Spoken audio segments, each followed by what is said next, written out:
Hi friends, welcome to Nisha Dream Studio Beauty and Academy. இன்றைக்கி நம்ம saree pleating எப்படி பண்ணுறதுன்றது தான் நம்ம இந்த கிளாஸில் பார்க்க போகிறோம். இது வந்து எபிசோட் வைஸ் வந்து ஒரு 4 to 5 எபிசோட் வரைக்கும் போகும். ஏன் அப்படின்னா ஒரே கிளாஸ் வீடியோவில் நீங்கள் புரிஞ்சுக்குவீங்களா அப்படின்னு கேட்டால் கண்டிப்பாக முடியாது. ஸோ அதனால தான் ஸ்கிப் பண்ணாமல் பாருங்கள். இதில் நான் எதுவுமே வந்து உங்களுக்காக வேண்டி ஸ்பீட் பண்ணலை, ஸோ ஸ்லோவாக சொல்லி கொடுத்துட்ருக்கேன். ஸோ அதனால் இது வந்து 4 to 5 எபிசோடாக பிரித்து போட்டிருக்கேன். ஸோ பொறுமையாக கவனித்து நீங்கள் ட்ரை பண்ணிங்கன்னா கண்டிப்பாக நீங்களும் வந்துட்டு ப்ரீ ப்ளீட்டிங் வீட்லேயே வந்து பண்ண முடியும் சக்ஸஸ்ஃபுல்லாக. ஓகே, ஸோ கண்டினியூஸாக வாட்ச் பண்ணுங்கள். நெக்ஸ்ட்டு வீடியோஸை நான் அப்லோட் பண்ணுறேன். நீங்கள் அப்படியே கண்டினியூவாக வாட்ச் பண்ணிவிட்டு உங்களுடைய கமெண்ட்ஸை மறக்காமல் கமெண்ட் பாக்ஸில் வைங்க. இப்போது saree வந்து நம்ம பிரிச்சுட்டோம், முந்தி பகுதிக்கு வந்தாச்சு. இப்போ முந்தானி பகுதியில் மேலே இருக்க பார்டரை நமக்கு எவ்வளோ அகலம் தேவையோ அந்த அளவுக்கு நான் மடித்து ஒரு அயன் பண்ணிட்டேன். அதுக்கப்புறம் ஆப்போசிட்டில் இருக்கக்கூடிய அந்த முந்தியை வந்து மேலே அப்படியே 2ஆக மடித்த மாதிரி போட்டிருக்கேன். ஸோ இப்போ அதை அப்படியே திருப்பி நம்ம ஒன்ஸ் அயன் பண்ணிக்கிறோம். ஸ்டெப் பை ஸ்டெப் கவனமாக கவனிங்க. இப்போது அகைன் திருப்பி இந்த பக்கம் நம்ம மடித்து அயன் பண்ண அந்த இடத்த அகைன் திருப்பி இந்த பக்கம் போட்டு திருப்பி ஒரு அயன் பண்ண போகிறோம். ரொம்ப ஈஸியான மெத்தடில் நான் உங்களுக்கு சொல்லி கொடுத்துட்ருக்கேன். ப்ரீ ப்ளீட்டிங்கில் நிறைய டெக்னிக்ஸ் இருக்குது, நிறைய விதமான ப்ரீ ப்ளீட்டிங் நம்ம பண்ணிக்கிட்டு இருக்கோம். இது வந்து ரொம்ப ஈஸியாக உங்களுக்கு புரிகிற மாதிரி மெத்தடில் நான் உங்களுக்கு சொல்லி கொடுக்குறேன். அகைன் திருப்பி இன்னொரு தடவை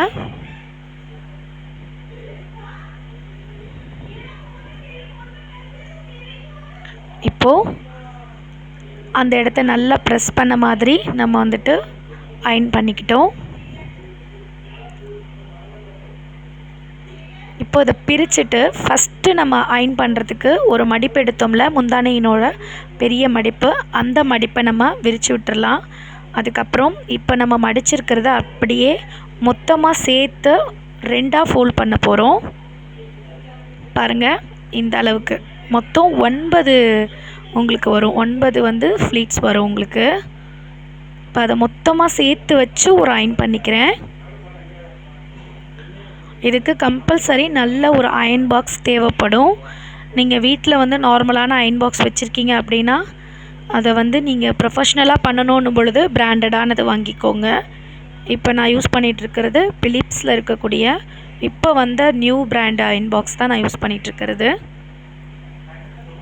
பழைசு வச்சுருக்கீங்க அப்படின்னா அதுக்கு 1க்கு 2 தடவை 3 தடவை திருப்பி அயன் பண்ணுங்கள். ஓகே, இப்போ நம்ம அயன் பண்ணி முடிச்சிட்ட பிறகு பாருங்கள், நான் இப்போ அயன் பண்ணதை ஃபுல்லாக பிரித்து போட்டுட்டேன். இப்போது அந்த இடம் பார்த்திங்கன்னா லேயராக தெரியுது, புரியுதா? இப்போ நம்ம அதை அப்படியே மடிக்க போகிறோம். இப்படி இங்கே பார்டர் நம்ம பெருசாக எடுத்தோம்ல, ஒரு மடிப்புக்கு நடுவில் ஒரு மடிப்பை விட்டுக்கோங்க, ஒரு மடிப்புக்கு நடுவில் ஒரு மடிப்பை விட்டுக்கோங்க. அந்த மாதிரி நீங்கள் மடிக்கணும். பாருங்கள், நடுவில் ஒரு மடிப்பை விட்டுட்டு அகெயின் இன்னொரு மடிப்பில் அப்படியே மடிக்கிறீங்க. இப்படியே ஃபுல்லாக நம்ம இருக்கிற லேஸ் எல்லாத்தையுமே வந்து மடிக்க போகிறோம்.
இப்போ இந்த மடித்தோம் இல்லைங்களா, அந்த மேல் பகுதியில் நம்ம எல்லாம் கரெக்ட் பண்ணி அரேஞ்ச் பண்ணி வச்சுக்கிறோம். இப்போ கரெக்டாக நமக்கு அரேஞ்ச் ஆகிடுச்சு அப்படின்றது தெரியும். இப்போ அந்த இடத்துல ஒரு சேஃப்டி பின் வந்து நம்ம குத்த போகிறோம். இப்போ பேக் சைட் போர்ஷனில் நீங்கள் குத்தணும். ஃப்ரண்ட்டை பார்த்த மாதிரி குத்தாமல் பேக் சைடில் குத்தணும். இது வியர் பண்ணும்போது கழட்டணுங்கிற அவசியம் இல்லை, அதை அப்படியே விட்டுறலாம். தேவைப்படுறவங்க கழட்டிக்கிடுவாங்க, வேண்டான்னு நினைக்கிறவங்க அதை அப்படியே வந்து விட்டுருவாங்க.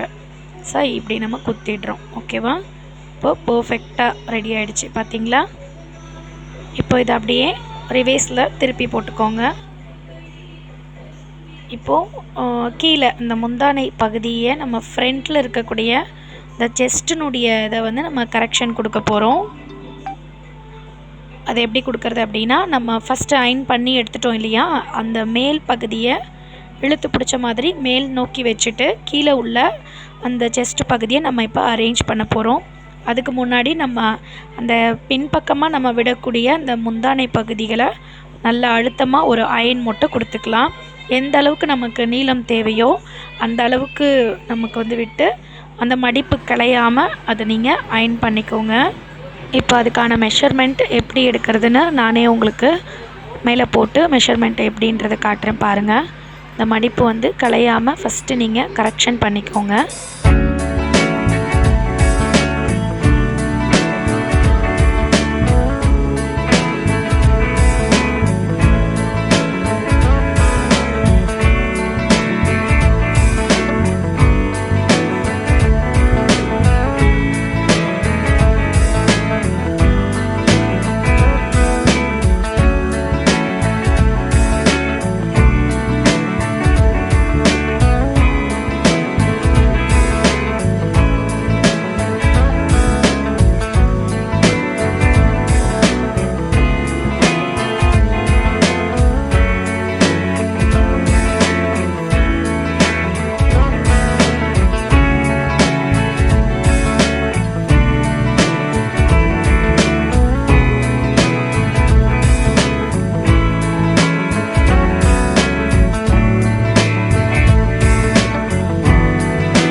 நமக்கு எவ்வளோ கரெக்டான லென்த் வேணுமோ அந்த இடத்த கரெக்டாக பாயிண்ட் பிடிச்சிட்டு அந்த மடிப்பு கலையாமல் வச்சு அங்கே நம்ம ஒரு பின் வந்து குத்த போகிறோம். எத்தனை ஃப்ளீட்ஸ் இருக்குதுன்னு கவுண்ட் பண்ணி பார்த்துக்கோங்க. இதில் மொத்தம் நான் இப்போ எடுத்தது பார்த்திங்கன்னா 9 ஃப்ளீட்ஸ் வர மாதிரி எடுத்திருக்கேன். ஸோ கரெக்ஷன் பண்ணிவிட்டு இப்போ நான் அந்த இடத்துல வந்து பின் குத்த போகிறேன். இது 1 by 1 எடுத்து பார்த்துட்டு அதுக்கப்புறமா குத்துங்க. இல்லைனா ஒரு ஃப்ளீட்ஸ் உள்ளே போயிட்டாலுமே நம்ம வியர் பண்ணும்போது தெரியாது. அதுக்கப்புறமா நம்ம ஃபங்க்ஷன் எங்கேயாவது போயிட்ட பிறகு தனியாக ஒரு ஃப்ளீட்ஸ் மட்டும் கீழே கலண்டு வர மாதிரி இருக்கும். ஸோ 1க்கு 2 முறை கரெக்டாக செக் பண்ணிக்கோங்க. இப்போ நம்ம அந்த இடத்துல பின் வந்து குத்திட்டோம். ஓகே, கிளாஸை வந்து ஸ்கிப் பண்ணாமல் பாருங்கள். நான் அதனால தான் உங்களுக்கு ஸ்பீட் பண்ணாமல் கிளாஸ் வந்து சூப்பராக எடிட் பண்ணி போட்டிருக்கேன். ஸோ இதை கரெக்டாக நீங்கள் பார்த்துட்டிங்கன்னா 100% கன்ஃபார்ம் நீங்கள் சூப்பராக சாரீ ட்ராப்பிங் பண்ணிடலாம். நெக்ஸ்ட்டு எபிசோடில் நம்ம ஃப்ரண்ட்டில் செஸ்ட் பகுதியில் எப்படி வந்து மெஷர்மெண்ட் எடுத்து பர்ஃபெக்டாக வந்துட்டு அயன் பண்ணுறது அப்படின்றத பார்ப்போம். ஸோ நெக்ஸ்ட்டு வீடியோவை கண்டினியூவாக வாட்ச் பண்ணுங்கள். தேங்க்யூ.